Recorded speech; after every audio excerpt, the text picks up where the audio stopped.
Hey, what's up, guys? I'm Rasan427, and actually, today I'm actually going to be giving my dirty preview and predictions for Dirty Clash at the Castle. Now, this Clash at the Castle was a pretty big pay-per-view. It's going to be like 60, 70,000 people there. One of the biggest pay-per-views of the year. And I'm really excited to see because we really don't know what's going to be happening coming up. And, with Roman Reigns being a champion, this is like the first time where it's actually a chance of him actually losing. So we'll just have to actually see what's happening with that. But it's actually coming up September 3rd, so it's less than a week away at this point. It's going to be a stadium show, and let's get into the predictions and everything. So first match I want to start off with is actually Gunther versus Sheamus, and this is for the Intercontinental Championship. Now, I did not notice this is the first time the Intercontinental Championship is being defended on the pay-per-view since WrestleMania of last year. I didn't even realize it. And it's crazy that just shows you just how terrible they were treating the Intercontinental Championship. Like, that's... I never even thought about when the last time it was defended. I would never even thought that. Last year's Romania? That's absolutely ridiculous. But you have Gunther, who I'm not really a big fan of, I'm going to be honest. I do like Sheamus, even though he's off and on at certain points, at certain times. I do really like Sheamus, but I do see Gunther picking up the victory over Sheamus. I do think this would be a great in-ring match, even though I'm not really into Gunther. I do think he has great physical ability, and I really think that he's transformed himself from when he was in, I believe, NXT UK or whatever. I really don't watch any of that type of stuff. But he just took the WWE main roster and watched some of AEW. But I do think Gunther's actually going to pick up the victory and retain his Intercontinental Championship inside this match. I do think it'll be a great match, though. The next match I actually want to talk about is actually Rey Mysterio and Edge versus Judgment Day.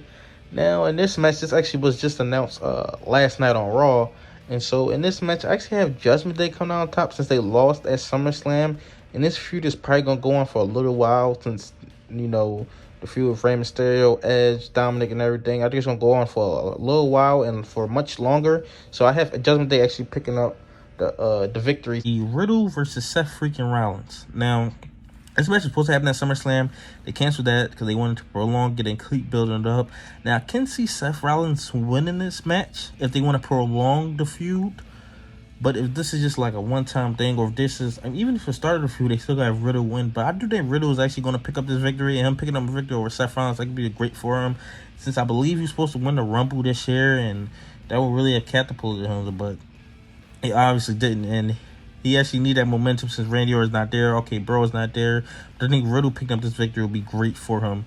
And Seth Rollins actually putting over more people, which is great. Because he has put over Cody Rhodes. Now, looks like he want to be putting over Matt Riddle. Bianca Belair, Alexa Bliss, and Asuka versus Bayley, Dakota Kai, and Io Sky. Now, this actually started at SummerSlam, of course, when Bayley, Dakota Kai, and Io Sky came out. And they declared themselves. Now, I do think that Bayley's team will win, which I think they call them, Control or something like that? I'm not sure. I heard the name, but I just forgot about it. They call them Control or something like that. I definitely can see them winning because this is their first match. No. What's their first, big match back? You know what I mean?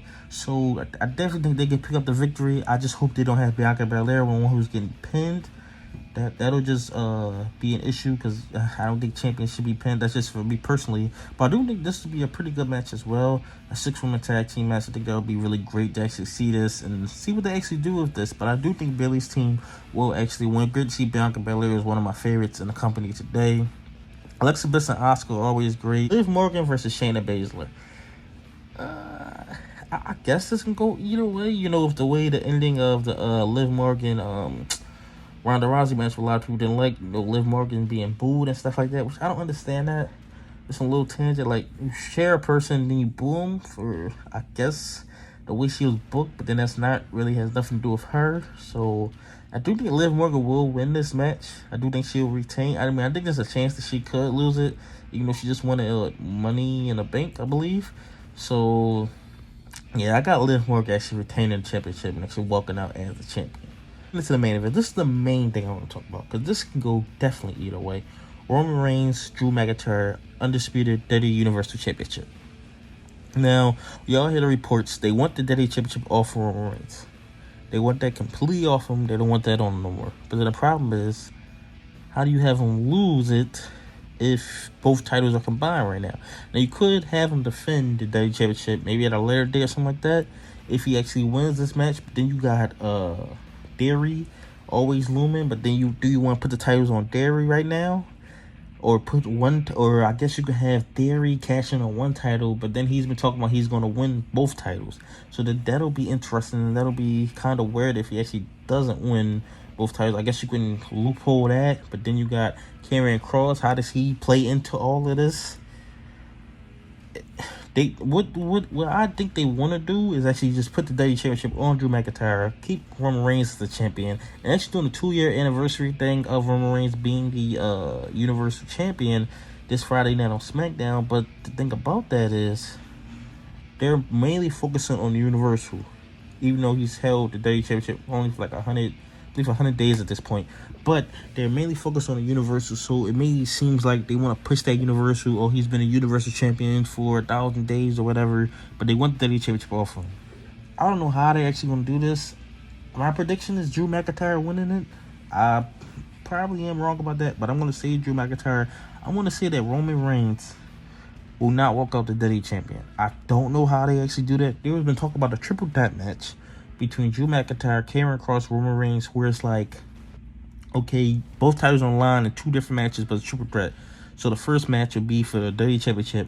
Whoever wins that is the WWE Champion. The second match will be for the Universal Championship. Whoever wins that is the Universal Champion. It's kind of like they did, if you watch the WrestleMania 2000 match, Chris Jericho, Chris Benoit, and Kurt Angle, how they did that match, where it's 2 matches in one, but it's a triple threat. I think that's what they should have done, but I don't know how they're actually going to do this.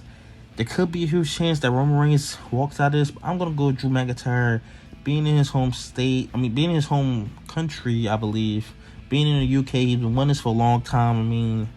This show is basically, it's all about him. It's centered around him. It's all about him. So I'm just going to go with him walking out as the champion. I don't know how they actually do that.